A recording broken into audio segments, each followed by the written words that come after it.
tao dito.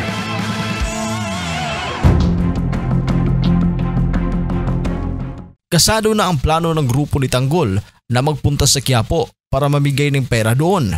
Hinahanda na nila ang milyong-milyong salapi para dalhin sa lugar.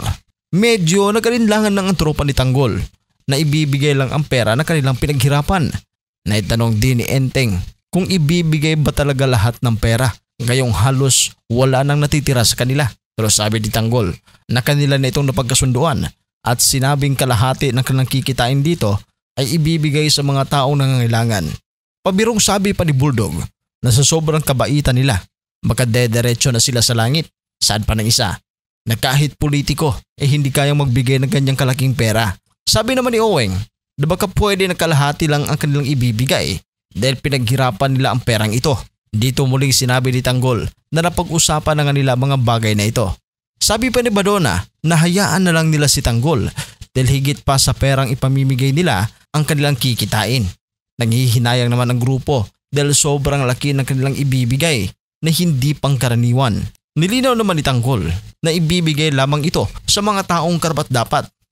Sa Quiapo, habang naghahanap sila Fatima ng mabibiktima para pampiyansa sa kanyang kapatid na si Maki, naghihiwalay-hiwalay silang magkakapamilya para marami silang madali at para hindi mapansin ng mga tirador sa Quiapo. Si Fatima ay dito madistino sa San Dimas kung saan nga dito dadating sila Tanggol.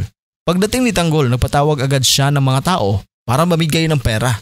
Nang dumagsa na mga tao sa lugar, napansin agad ito nila Fatima.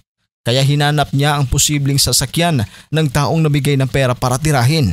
At di nga nagtagal ay nahanap niya ito. Paglabas si Tanggol, mabuti na lang at naharang ito ni Chairman, lalo pat nasa loob ng sasakyan si Fatima. Nagmamadali si Fatima nagpunta sa likuran para doon magtago. At pagpasok ni Tanggol sa loob ay wala siyang kamalay-malay na nasa loob pala si Fatima. Abangan ang mga susunod na mga eksena sa FPJ's Batang Quiapo. Mag-subscribe lang dito sa ating channel.